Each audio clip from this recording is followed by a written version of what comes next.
Franita Ware. I'm so glad you're with me tonight. We're going to talk about my baby that was just birthed. Warm Demander Teachers is a part of research that I've been doing for over 20 years. It was part of my dissertation, and then I had the opportunity to do it with a wider group of teachers more recently, and that gave me the information I needed to write the book. So I'm going to talk about the intentionality of the messaging. On the cover, you will notice a young male student, he's at the front of the board. And in the background there's an African-American Black male teacher in the background. This image was selected specifically because there are so few Black male teachers. And so we wanted to recognize the importance of having diversity in the teaching force, and especially Black male student teachers who there are just simply not enough of. In the front, the student is being a co-teacher. They're co-facilitating. And Black male students a lot of times are in the back of the room, engaged in Haberman's pedagogy of poverty, which means as long as they're not making noise, it doesn't matter if they don't do anything. The other thing is co-teaching or student leadership is an important part of Warm Demander Teachers. And so I picked this image because it shows students who are normally marginalized, who are normally not at the front of the classroom, not being seen as having a voice, but acknowledging and recognizing their voice so all students have a voice. The title of the book is Warm Demander Teachers, Healthy, Whole, and Transformational.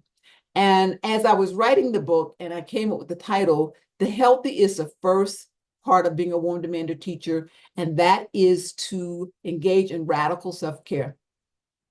And so radical self-care is actually the second chapter of the book. Whole means you've done the work for your healing, whatever that is. If it's bias is about our students from any community, you do the work to make sure you're creating an inclusive classroom. And the last word, transformational, is what happens in Warm Demander classrooms. There is a synergy between the teacher and the student that both parties benefit from. In fact, the whole class benefits from the synergy that happens where you're learning from the students and the students are learning from the teacher.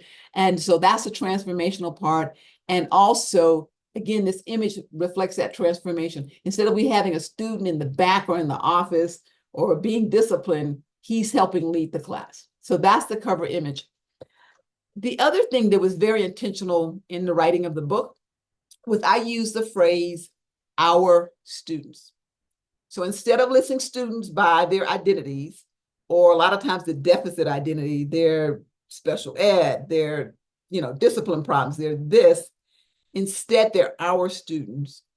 And that's important for teachers to understand. In order to create a transformational classroom, they need to see our students as their babies. I can't tell you how heartbroken I was when I was first a principal and I heard teachers say those students. And they said it with regularity too, those students. Those students can't do this. When I was talking about doing Warm Demander work and teaching in culturally responsive ways, they were like, those students can't do that. And so that whole othering of students really bothered me. So this builds off of Lisa Delpit's Other People's Children. And in her book, Multiplication is for White People, she talks about the Warm Demander work. And as I was writing, I wanted to be very intentional about letting people understand these are our students. They're not those students. They're not the people who can't learn. They're ours because if they become ours, then we take responsibility for their learning. Warm Demander teachers are intentionally inclusive to all identities. And so it's not just cultural, racial identities, but it's also identities regarding gender appearance, is LGBTQ plus community, it's inclusive to everyone. Students with different abilities, neurodivergent, it's the line in the sand, and that came from some work that I was doing, being very intentional that Warm Demander teachers are inclusive to everyone, and everyone, we all have our beliefs that we need to work on to be inclusive. And so that made it very clear that Warm Demander teachers aren't just really good teachers for these students and then allow the other students to fall apart. It's inclusive to all of them. Another thing that I'm proud of is the book Warm Demander Teachers, has the voices from two African-American Black teachers. They identify as Black. So two Black teachers. There's a Latina teacher, and there's two white teachers. And they were the two white teachers, a male and female, and the Latina teacher were engaged in a very long 3 to 4 year professional development to become warm demander teachers. The other thing I have to say about teachers who are of the BIPOC community, a lot of times we already have that cultural nuance of understanding how to communicate with our students, but the relationship still has to be built. And the book was intentional about, let's learn how to create that culturally nuanced language available for everybody. And so the book is very inclusive to all teachers. It's inclusive of students of multiple communities, and it's really about the transformation of education. So the first chapter is an invitation to become a warm demander teacher. And the question comes from, why did you decide to become a teacher? That's one of the really important questions, because as it gets tough, as it gets hairy, as it gets, I just can't do this anymore, remembering your why, remembering the reason you chose to do this work, remembering your purpose. In the radical self-care work, and I'll talk about that in the next chapter, one of the indicators of health is having purposeful work. And I always tell teachers when I'm working with them, you've got that handle. You're an educator, you're a teacher, you're committed, you're in buildings, or you're a professor, as Brooke asked, but you're helping people to understand the importance of the work. And so the first chapter talks about my experiences in becoming a warm demander teacher. My mother was a warm demander, which is very culturally nuanced and very much a part of the Black community that I grew up in. My sixth grade teacher, who became my first principal, was definitely a warm demander teacher. And then years later, when I went to graduate school, Dr. Jacqueline Jordan Irvine was my warm demander teacher. And when I found the topic to become my dissertation topic, I just knew that was it. I also had some amazing people to observe. And one of the teachers who I observed in my original research is quoted in the 6th chapter, and she is right now working on her doctorate in Georgia, and I'm on her committee. So the work continues. It doesn't just, and you don't get there. There is no there. You continue to grow and evolve and learn from the work you're doing. Radical self-care. I wrote this work before I wrote the book. Radical self-care became a really popular workshop that it's even still popular, that I do now. I thought I had a stroke one time. And I literally said, I've got to do something radical to overcome this. I thought by going for walks occasionally and having nice nails, that I was doing my self-care. I was going to get my nails done, and I was going for a walk. So that was self-care, right? But it wasn't until I had such intense brain fog. I was living on 5 hours of sleep. I wasn't eating well. I was eating a lot. My relationships were awful. I had so many symptoms that I finally went to a doctor and said, hey, have I had a stroke? And the doctor was like, no, you're stressed. And so that's when I said, okay, I'm going to have to do something radical, because I knew what I had been doing had not been working. And so I created this whole workshop, because I'm that kind of nerd. Like, I get ill, I create a workshop. But it became a very popular workshop. And I stopped counting at 2,000 people, and that was a few years ago. And it is still one of my most popular workshops that I do as a consultant. And radical self-care evolved. It started off with 5 areas of health, and that is sleep, nutrition, purposeful work, nurturing relationships, and movement or exercise. And I intentionally say movement or exercise because we're on a continuum of exercise. Some people are like running 5 miles, and some people are really good friends with their sofa. And so making it inclusive, trust me, I've been friends with my sofa. I've had to break up with the sofa a couple of times. But it's like, it's making it inclusive. And so people don't have to feel like, well, I can't run a 10K, so I can't exercise. It's like, it all counts.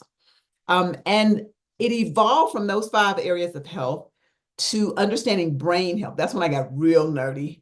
And now I understand, and I can teach people how to rewire their brains. And so if you have that internal critic that's always like, you can't do that, that's not going to change. Or like you have that reoccurring voice that really makes you feel like you're worthless. The work I've learned in radical self-care can help you to rewire your brain and reprogram that to some positive thought and encouragement, and that's neuroplasticity. If that is of interest to you right now, I encourage you to look that up. Some of my favorite work is from the Huberman Lab, and Wendy Suzuki. She talks about neuroplasticity too. And so the radical self-care work, when I started doing that work with the school, that's when I started having the formation of the book. I knew I wanted to write a book. I didn't have all the content. And so chapter 3 talks about the journey to become a warm demander teacher. And it is a journey because I asked teachers to look at being engaging in cultural humility. And Brooke, that's what I was talking about that comes out of the medical profession. Racialized trauma, critical care. I used to talk about the ethic of caring, but it didn't say enough. Critical care comes out of Roland Dow's work, and it talks about the type of care your students need when you need to be mindful of how their life experiences don't create a person who can just show up in school and just do well in school, that their lives are more complicated than that. And so the critical care is an important part of working with a variety of student identities. Culturally based nuances of communication. That is a way of helping a wider audience of teachers understand that you might see a teacher who shares the racial or cultural identity of students, and they seem to have better communication, but it's learning how to have that communication, and it's culturally nuanced. And so understanding that some teachers, if they come into a space and they raise their voice at students, that creates more trauma. It's oppressive, and that's not the way to build a relationship with students. And so understanding the cultural nuances. The other two topics in chapter 3 are releasing fear and anti-Black racism. Those are some of the challenges in our schools because people are fearful of each other and fearful of our students. And so getting teachers to look at how to release that fear and to really be engaged with their students. Chapter 4, the journey continues. I talk about the beliefs that teachers have that prevent them from seeing the beauty and the brilliance and the humanity of our students. And so when you're able to peel that away and really see, wait a minute, that loud kid really has some good ideas. How can I incorporate those great ideas into my classroom with my student and with my other students, and therefore let all the students see, wait a minute, everybody's valuable. And 2, wait a minute, this student now is being praised for really understanding how to support and be a part of it. And that raises everyone's sense of purpose and self-esteem of being in the classroom. Finally, we talk about cultural racial identity. And in cultural racial identity, I use that more than race because it really is the intersectionality of those 3 topics. Culture, we all know what culture is. It's the way we celebrate things. It's the way we speak. It's the way we eat foods. It's so many broad things. One of my favorite examples used for that is the hip hop community. A lot of people embrace that culture who do not share the race of the original creators of hip hop music. But a lot of people, evoke the dress and the music and the styles of celebration and all of that that's presented in that music. They embrace that culture, but they don't share the same race as the people who created that. And therefore, it becomes an identity. And so I encourage teachers, and there's activities in the book, to look at their own culture, look at their own race, and then look at their identity. Because identity is who I tell you who I am. Teachers who do that, teachers who have that authenticity and that vibrancy, encourage students without saying so to be yourself. Like lean in and be yourself, like fall in love with the person that you are and become that person. And so the cultural racial identity work, I believe, gets to us understanding ourselves first, because we have to look at ourselves first, and then our students, and create healthier relationships. Chapter 5, we talk about classroom culture and cultural responsive inquiry. Inquiry, of course, is the way we teach this at a much higher level than here's the worksheet, here's the answer, write it down, bubble it in, and students don't learn or think, or nothing happens with all that.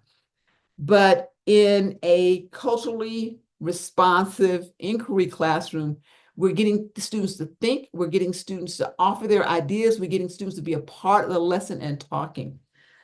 Classroom culture is really significant in the warm demand classroom because it stops the teacher from having to just be everything to everybody. When we create a classroom culture that says this is how we treat each other here, then students may help to maintain that. One of the things I like in this work that I researched is called a home place. When a classroom becomes that place for students, that they feel safe, that they want to be there. Also, academic rigor is important. We know that we've got to move students out of just filling in the blanks, but really thinking about the answers, talking about the answers, critiquing whether or not the answer is appropriate, which leads us into student leadership.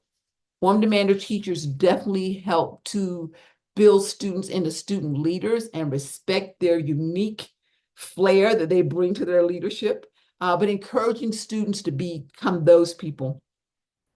Chapter 6 is where we get into the transformational teaching and student relationship that I mentioned earlier, like the synergy between the student and the teacher, and the student gets better and the teacher gets better. And that lends itself to a successful student learner identity. A lot of our students don't realize that they can be successful students and don't see that as a part of their identity. Identity is very important to me in all of this work that I do.